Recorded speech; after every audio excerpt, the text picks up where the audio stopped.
Well, we all love an election, don't we? And of course, as I mentioned, the polls are now open in the UK. Our own Laura Jays is over there. She'll be all over it for Sky News as the results come in tomorrow. Everybody's expecting a Labor landslide. I asked former Foreign Minister Alexander Downer what he's tipping. Yeah, I think it will be a catastrophe for the Conservative Party. They won 365 seats at the last election, which was in 2019.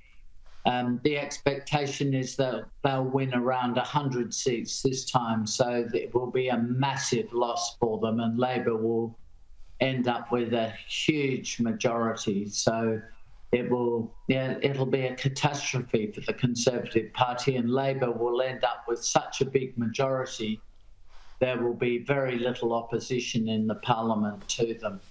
Yeah, they might be able to do whatever they want, which plays into these final messages from the two leaders. The vote and the power of the vote is yours tomorrow. And if you want change, you have to vote for it, because change only happens if you vote for it. A Labour government that might have a supermajority to hike up everyone's taxes by thousands of pounds, to shift our politics to the left, to make sure we do absolutely nothing to clamp down on illegal migration.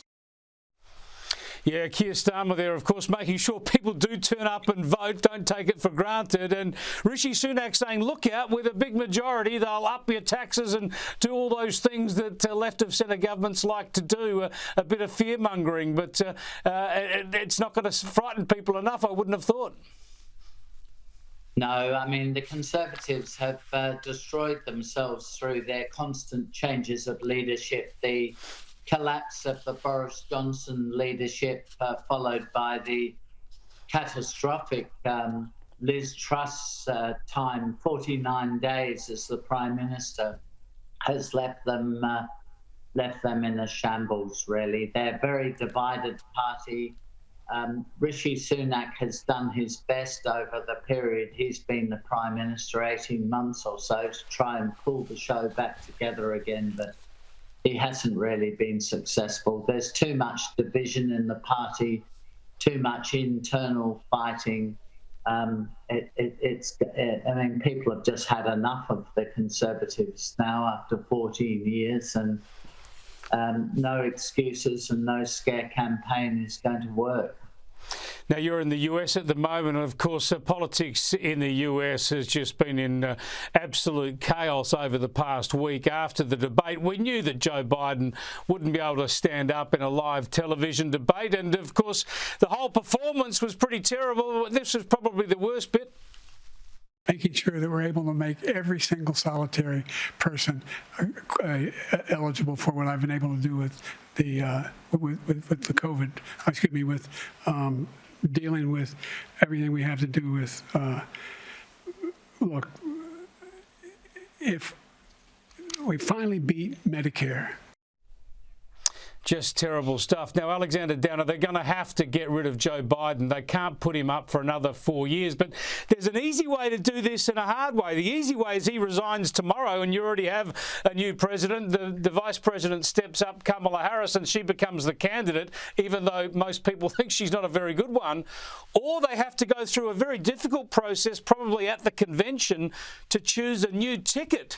Do you have any inkling what's going to happen? Well, I think Joe Biden, in the end, will be persuaded to stand down.